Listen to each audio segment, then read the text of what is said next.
அதாவது இயற்கை விவசாயத்தை பொறுத்தவரையும் பூச்சிகளை நாங்கள் கொல்ல மாட்டோம், வெரைட்டி தான் அடிப்போம். இன்றைக்கி நீ போய் விவசாயத்துக்கு போகிற விவசாயி வந்து இன்றைக்கி அழிவை நோக்கி தான் போயிட்டுருக்கு. ரெகுலராக எடுத்துக்கிட்டு வந்தால் நான் இன்றைக்கி உள்ள சர்க்கரை வியாதியும் வந்து கட்டுப்பாட்டுக்குள்ளே வரும். சரி, நான் ஒரு டீச்சராக இருந்தேன், பட் எனக்கு இதில் வந்து கொஞ்சம் ஆர்வம் அதிகமாக இருந்தது.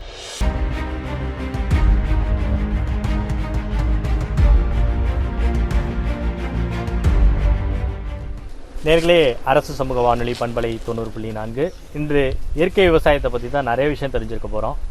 இயற்கை விவசாயி திருமதி காயத்ரி வினோத் அவர்களை சந்திப்பதில் மகிழ்ச்சி அடைகிறோம். வணக்கம் மேடம். வணக்கம் சார். மேடம், பொதுவாகவே வந்து விவசாயம் அப்படிங்கிறத பார்த்திங்க அப்படின்னா ஒரு ஆண்களே வந்து விலகி போயிட்டுருக்க இந்த காலகட்டத்தில் ஒரு பெண்ணாக வந்து இந்த இயற்கை விவசாயத்தை நீங்கள் வந்து எடுத்து செஞ்சுக்கிட்டு இருக்கீங்க. ஸோ இதுக்கு ஏதாவது கண்டிப்பாக ஒரு காரணம் இருக்கும். அந்த காரணம் என்ன, அதை பற்றி இங்கே நேயர்களுக்கு சொல்லுங்களா? அனைவருக்கும் வணக்கம். இயற்கை விவசாயங்கிறது நான் சின்ன வயசுலேருந்து அப்பா அம்மா 2 பேருமே விவசாயி தான். நான் சின்ன வயசுலேயே விவசாயம் வந்து பழகியிருக்கேன். அதனால் எனக்கு அதில் கொஞ்சம் ஈடுபாடு வந்து இருந்தது. அதுக்கப்புறம் ஆஃப்டர் மேரேஜ் கல்யாணம் ஆனதுக்கப்புறம் என்னோட கல்யாணம் ஆன குடும்பமும் வந்து விவசாய குடும்பம் தான். என்னோடய மாமனார் எல்லாருமே விவசாய குடும்பம் தான். அப்படிங்கும்போது அங்கே எனக்கு நிறையா அக்ரி லேண்டு வந்து இருந்தது. இதை முன்னெடுத்து கொண்டு போகலாம். சின்ன வயசில் நாங்கள் அப்பா அம்மா நமக்கு கற்றுக் கொடுத்தது செயற்கை விவசாயம் தான், அதுதான் பண்ணிகிட்டு இருந்தாங்க. பட் இதில் மாறுதலாக நம்ம என்ன கொண்டு போகலாம் அப்படிங்கிறத யோசித்து இயற்கை விவசாயத்துக்கு வந்து வந்தேன். சரி, நான் ஒரு டீச்சராக இருந்தேன், பட் எனக்கு இதில் வந்து கொஞ்சம் ஆர்வம் அதிகமாக இருந்தது. அதனால் இந்த லைனுக்கு நான் வந்துட்டேன். ஓகே, இப்போ ஒரு டீச்சராக இருந்துட்டு நீங்கள் வந்து ஒரு விவசாயியாக வந்திருக்கீங்க. ஸோ அப்போ வந்து உங்களுக்கான எதிர்ப்பு நிறையா இருந்திருக்குமே? கண்டிப்பாக நிறைய இருந்தது. எதிர்ப்பு வந்து ஃபேமிலியிலே எதிர்ப்பு நிறையா இருந்தது. இன்றைக்கி வந்து ஈஸியாக சம்பாதிக்கலாம், நிழலில் நிற்கலாம், ஏசியில் இருக்கலாம் அப்படிங்கிற ஒரு விஷயத்தை விட்டுட்டு இன்றைக்கி நீ போய் விவசாயத்துக்கு போகிற விவசாயி வந்து இன்றைக்கி அழிவை நோக்கி தான் போயிட்டுருக்கு. விவசாயிக்கு வந்து ஆட்கள் கிடைக்கிறது கஷ்டம். அதுவும் மிட் நைட்டு நேரம் காலம் இல்லாமல் வந்து விவசாயத்தில் உழைக்கணும். அப்படிங்கும்போது உன்னால் எப்படி இது சாத்தியமாகும் அப்படின்னு எனக்கு நிறைய வந்து எங்கள் ஃபேமிலியே வந்து எனக்கு எதிர்ப்பு வந்து இருந்தது. ஆனால் எனக்கு சப்போர்ட் வந்து என்னோடய ஹஸ்பண்ட் தான் ஃபுல்லாக சப்போர்ட் வந்து எனக்கு நின்னாங்க. ஓகே, இப்போ இந்த நீங்கள் விவசாயத்துக்கு வந்து எவ்வளோ ஆண்டுகள் ஆகுது?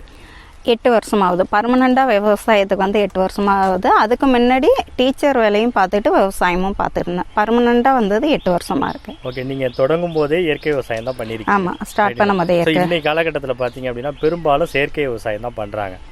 ஏன் வந்து இயற்கை விவசாயத்துக்கு வர மறுக்கிறாங்க? இயற்கை விவசாயத்துக்கு வர மறுக்கிறதுக்கு முதல் விஷயம் வந்து இயற்கை விவசாயம் கொஞ்சம் கஷ்டமாக இருக்கும். இடுபொருட்கள் எல்லாமே நம்மளே தயாரிக்கணும். அதுக்கு வந்து நம்ம மாடு வளர்க்கணும், ஆடு வளர்க்கணும். அடுத்தது வந்து இடுபொருள் வந்து நம்மளே உற்பத்தி பண்ணி நம்ம கொடுக்கும் பொழுது தான் செலவினங்கள் வந்து கம்மியாகும். அதே செயற்கை விவசாயம் அப்படிங்கும் போது யூரியா பொட்டாஸ் இன்றைக்கி எடுத்துகிட்டு போய் ஒரே நாளில் நம்ம வீசிட்டு வந்துடலாம். அதே மாதிரி களைகள் வந்து ஈஸியாக வந்து கட்டுப்படி ஆகும் செயற்கை விவசாயத்தில். இயற்கை விவசாயத்தில் ஈஸியாக களைகள் வந்து கட்டுப்படி ஆகாது. அப்போ இதுக்கு வந்து வேலை பளு வந்து இயற்கை விவசாயத்துக்கு அதிகம். செயற்கை விவசாயத்துக்கு வேலை பளு வந்து அந்த அளவுக்கு கிடையாது. மகசூல் வந்து செயற்கை விவசாயத்தில் அதிகம், இயற்கை விவசாயத்தில் மகசூல் கம்மி. இதனால் பொருளாதார ரீதியாகவும் என்ன சொல்கிறாங்க அப்படின்னா இயற்கை விவசாயத்துக்கு வர மக்கள் அஞ்சுறாங்க. இப்போ இயற்கை விவசாயம் பண்ணணும் அப்படின்னு சொன்னால் ஸோ அதுக்கான விதைகள் இது எப்படி பண்ணுறது அப்படிங்கிறது கண்டிப்பாக நீங்கள் ட்ரைனிங் எடுத்திருப்பீங்க. ஸோ அது எங்கேருந்து எடுத்தீங்க, எப்படி உங்களுக்கு ட்ரைனிங் கிடைச்சிது? ஃபஸ்ட்டு நம்மாழ்வார் அவர்கள்ட்ட தான் வந்து ஒவ்வொரு கோவிலோட கோபுரத்திலேருந்து அந்த விதை நெல்லை வந்து நம்மாழ்வார் அவர்கள் சேகரிக்க ஆரம்பித்தாங்க. சேகரித்து அதை நெல் ஜெயராமன் ஐயாயிட்ட வந்து கொடுத்து இதை வந்து எங்கே பார்த்தாலும் பரவணும், இதில் மருத்துவ குணங்கள் நிறைய இருக்குது அப்படின்னு சொன்னாங்க. அதனால் வந்து நெல் ஜெயராமன் ஐயா தான் ஒரு 192 நெல் ரகங்களை என்ன பண்ணாங்க, நம்ம தமிழ்நாடு முழுவதும் உள்ள அவங்களுக்கு தெரிஞ்ச ஒரு சில விவசாயிகளை கூப்பிட்டு அதை பயிரிட சொன்னாங்க. அடுத்தது அதோட மருத்துவ குணங்கள், நம்ம முன்னோர்கள் எப்படிலாம் அந்த நெல்லிலேருந்து வர அரிசியில் வந்து மருத்துவ குணங்கள் கொண்டு வந்தாங்க. அதை மக்கள் மத்தியில் போய் நெல் ஜெயராமன் ஐயா நிறைய மீட்டிங்லாம் போய் பேசி அதை கொண்டு வந்தாங்க. இப்போ நாங்கள் எப்படி பாதுகாக்கிறோம் அப்படின்னா, வயல்லேருந்து எங்களுக்கு கையில் முதல் டைம் நம்ம இயற்கை விவசாயம் ஸ்டார்ட் பண்ணும்போது யாரோ ஒரு இயற்கை விவசாயிட்ட தான் நம்ம வந்து விதை நெல் வாங்கணும். முதல்ல விதை நெல் வாங்கினதுக்கப்புறம் அதுக்கப்புறம் அதுலேருந்து நம்ம கை அறுவடை போட்டு விதை நெல்லை அடுத்தடுத்த வருஷம் நமக்கு தேவையான விதை நெல்லை நம்மளே எடுத்து வச்சுக்கணும். உங்களுக்கு தேவையான விதை நெல்களை நீங்களே இப்போ உற்பத்தி பண்ணிக்கிறீங்க. ஆமாம். இப்போ வேற யாராவது விவசாயி கேட்டால் கூட அந்த விதை ஆமாம், அதுவும் நாங்கள் கொடுப்போம், விதை நெல் கொடுப்போம். ஒரு ஏக்கருக்கு எவ்வளவு விதை நெல் தேவைப்படும்? ஒரு ஏக்கருக்கு 30 கிலோ வந்து விதை நெல் தேவைப்படும். 25 கிலோவிலேருந்து 30 கிலோ வரலையும். மண்ணின் தரத்தை பொறுத்து விதை நெல் வந்து நமக்கு மாறுபடும். இப்போ திருவாரூர் டிஸ்ட்ரிக்ட்லாம் பார்த்தீங்கன்னா மண்ணில் வந்து ஒரு நாற்று வந்து கூறு வெடிக்கும். அந்த கூறு பார்த்தீங்கன்னா 20 கூறு அதான் வெடிக்கும். அதே தஞ்சாவூர் டிஸ்ட்ரிக்ட்லாம் அதே நாற்று 45 கூறு 30 கூறு வெடிக்கும். அதனால் மண்ணை தரத்தை பொறுத்து ஒவ்வொரு இடத்துலையும் விதை தெளிப்பு வந்து மாறுபடும். இப்போ இயற்கை விவசாயத்துலேயும் செயற்கை விவசாயத்தில் நாற்று நடுற அந்த முறைகள் இருக்குல்ல, இதில் ஏதாவது வித்தியாசப்படுங்களா? நிறைய வித்தியாசம் இருக்குது. நடுமுறையில் வந்து ஒற்றை நாற்று முறை இருக்குது, இரட்டை நாற்று முறை இருக்குது, அதேமாரி அடிக்கணக்கு வந்து இருக்குது. இப்போ கருப்பு கவுனியை போய் நம்ம கிட்டக்க நட முடியாது, ஏன்னா 6 அடி இருக்கும். ஒரு மனுஷால அளவுக்கு கருப்பு கவுனியோட நெற்பயிர் வந்ததுன்னு வளர்ந்து இருக்கும். அதனால் அதெல்லாம் நம்ம பக்கத்தில் இருக்கும். அதெல்லாம் ஒரு அடி விட்டு ஒரு அடி தான் நம்ம வந்து நட முடியும். விதை தெளிப்பு இருக்குது. இப்போ டைரெக்டாகவே வந்து நான் விதை வந்து தெளிச்சிடுறேன், அதாவது நாற்றங்கால் போடாமல் விதை தெளிப்பு இருக்குது.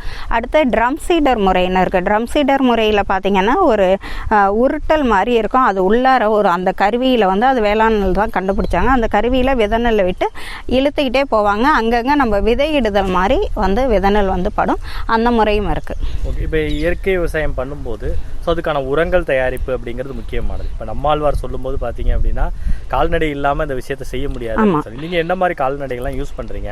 இதுக்கு நம்ம வந்து நாட்டு மாட்டு இனம் தான் வந்து நம்ம பயன்படுத்துகிறோம். நம்ம பண்ணைக்கு வந்து பயன்படுத்துறது எல்லாமே நாட்டு மாட்டு இனத்தோட எருக்கள் தான் வந்து நம்ம பயன்படுத்துகிறோம். ரெண்டாவது வாய்க்கால் தண்ணியை நம்ம வயலுக்கு வந்து நாங்கள் விட மாட்டோம். ஏன்னா பக்கத்து விவசாயி யூரியா போட்டிருந்தா அதை வாய்க்காலில் வந்து ஃபில்டர் பண்ணுவாங்க, அதனால் அந்த தண்ணியை விட மாட்டோம்.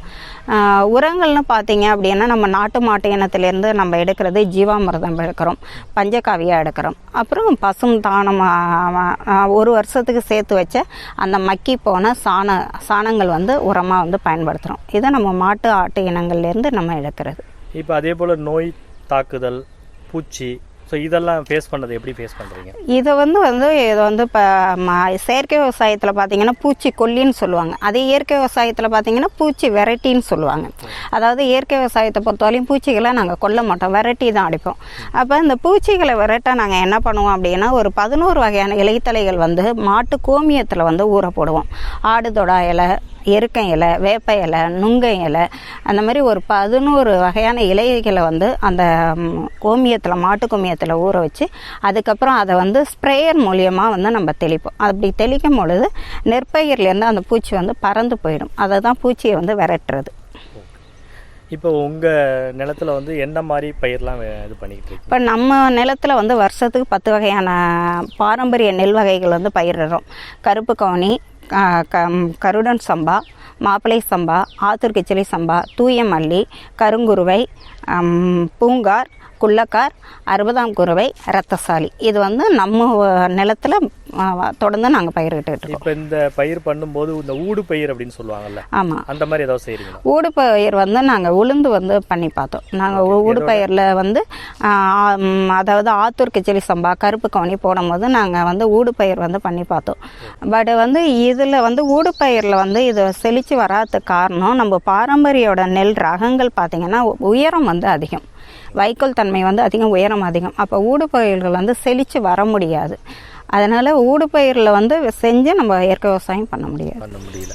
ஓகே, இப்போ நீங்கள் வந்து நான் ஒரு நிலம் வச்சுருக்கேன், இப்போ வந்து இயற்கை விவசாயம் பண்ணணும் அப்படின்னு சொன்னோம் அப்படின்னா அந்த மண்ணை வந்து டைரெக்டாக நம்ம பயன்படுத்த முடியாது, இல்லை பதப்படுத்தி திருப்பி ஏதாவது செஞ்சு தான் இயற்கை விவசாயத்தை கொண்டு வர முடியுமா? இப்போ செயற்கையிலேருந்து நீங்கள் இயற்கைக்கு வரீங்க அப்படின்னா நீங்கள் வந்து தக்கப்பூண்டு அப்படின்னு இருக்கும், நவதானியங்கள் கலந்தது. அந்த நவதானியங்கள் போய் கடையில் இருக்குன்னு நம்ம வாங்கக்கூடாது. ஒவ்வொரு தானியங்களும் தனித்தனியாக நம்ம சேகரித்து அந்த தானியங்களை ஒன்றா கலந்து அதை வந்து முளைப்பு கட்டி நம்ம ஃபஸ்ட்டு நிலத்தில் வந்து தெளிச்சிடணும். தெளித்தோன்னா அது எல்லாம் வந்து ஒரு 45 நாளில் வந்து இவ்வளோ அழகு உயரமாக வந்து செடி வந்து வளர்ந்து வரும். அப்படி வளர்ந்து வந்த செடியை வந்து நம்ம உழுதுட்டு அதுக்கப்புறம் இயற்கை விவசாயத்துக்கு வந்தால் நல்லா இருக்கும். அதில் உள்ள கெமிக்கலை வந்து அதை எடுத்துரும். அந்த மெத்தடை வந்து அது பயன்படுத்தலாம். இப்போ நீங்கள் இயற்கை விவசாயத்தில் செய்கிற அந்த அரிசிலாம் பார்த்தீங்க அப்படின்னா கண்டிப்பாக நிறையா வந்து பெனிஃபிட்ஸ் சொல்கிறாங்க.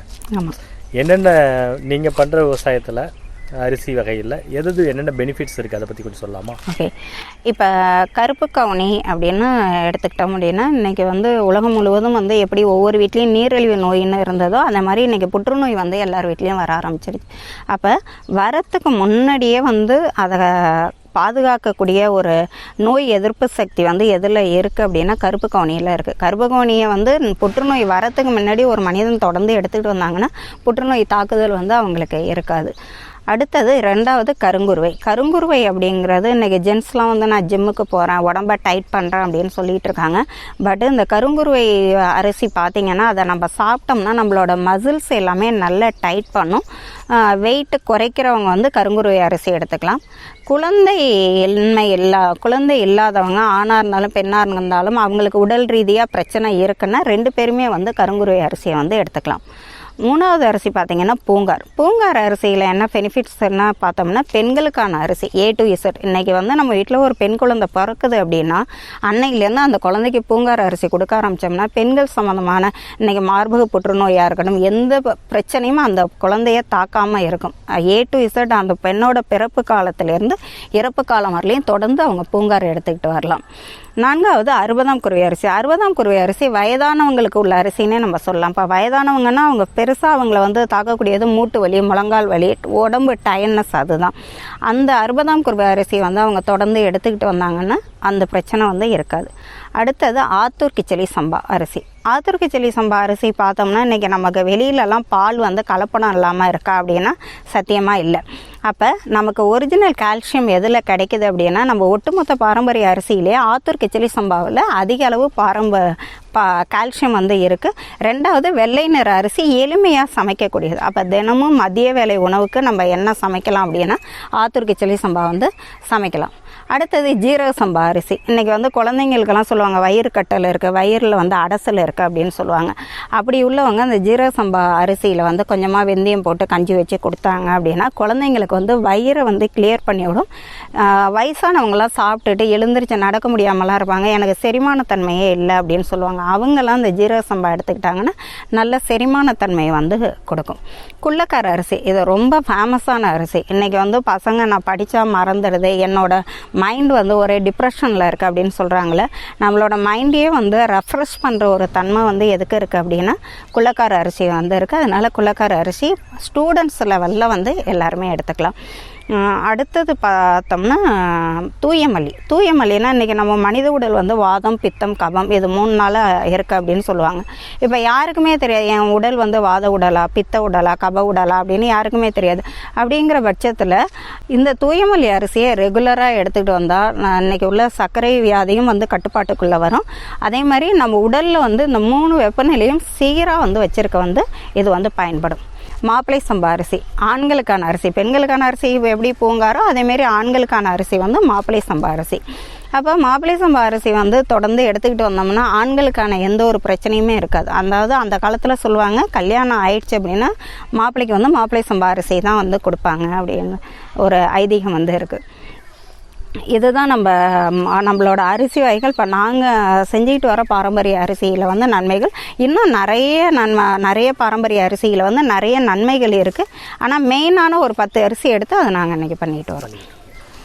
இப்போ இந்த அரிசி வகைகள்லாம் பார்த்தீங்கன்னா சாதாரண அரிசியெல்லாம் பார்த்தீங்க அப்படின்னா புழுங்கரிசி, பச்சரிசி அப்படின்னு நம்ம சொல்லுவோம். இந்த அரிசியை வந்து அந்த மாதிரி ஏதாவது 2 வெரைட்டியாக பண்ணலாமா? இல்லை கன்ஃபார்ம் பண்ணலாம். இப்போ புழுங்கல் அரிசியாக பண்ணுறோம் அப்படின்னா 6 மந்த் வந்து நம்ம வெயிட் பண்ணோம். மினிமம் வந்து 4 மந்த்ஸ் வந்து வெயிட் பண்ணோம். இப்போ நான் அறுவடை பண்ணிவிட்டு என்னோடய நெல்லை கொண்டு போய் நல்லா காய வச்சு ஒரு குடோனில் வந்து நான் ஸ்டோர் பண்ணி வச்சேன். உடனே நான் புழுங்கல் அரிசியாக மாற்றினேன்னா சாதம் வந்து குலையும்.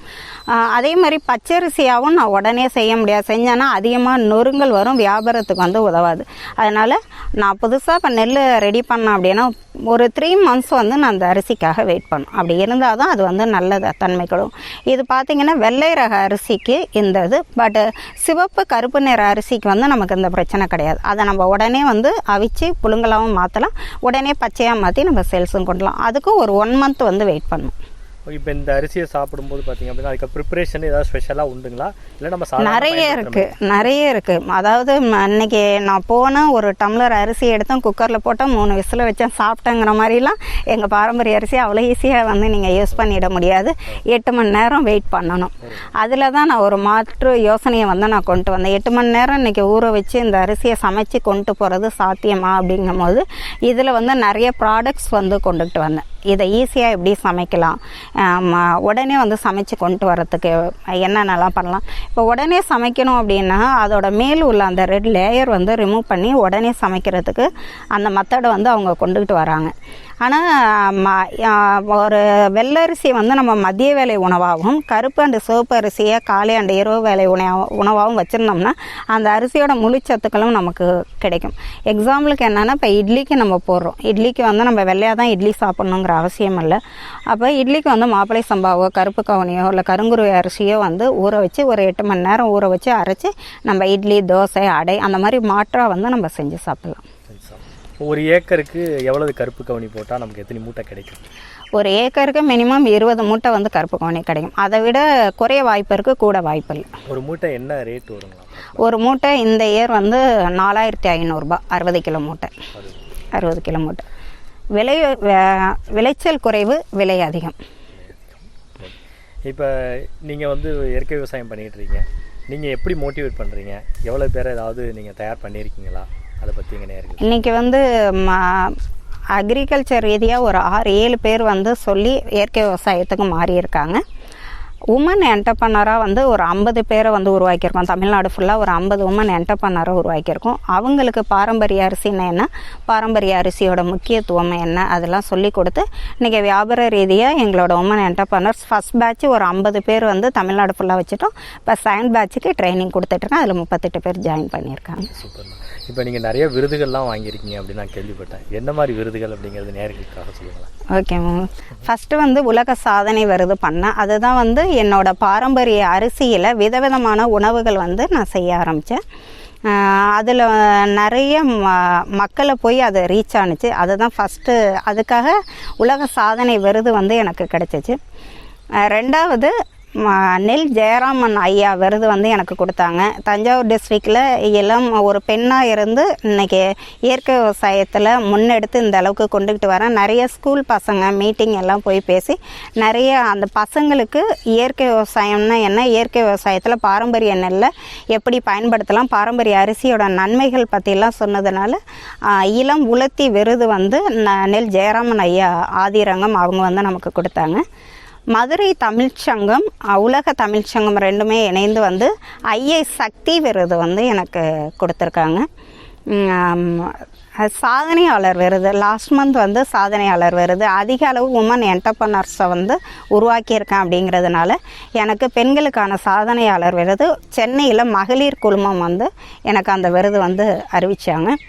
இப்போ லாஸ்ட்டாக அடுத்த மாதம் வந்து நம்மாழ்வார் விருதுக்கு வந்து என்னை தேர்வு செஞ்சுருக்காங்க. இன்னும் நிறைய விருதுகள் வந்து வாங்கியிருக்கேன். இது மெயினான விருதுகள்.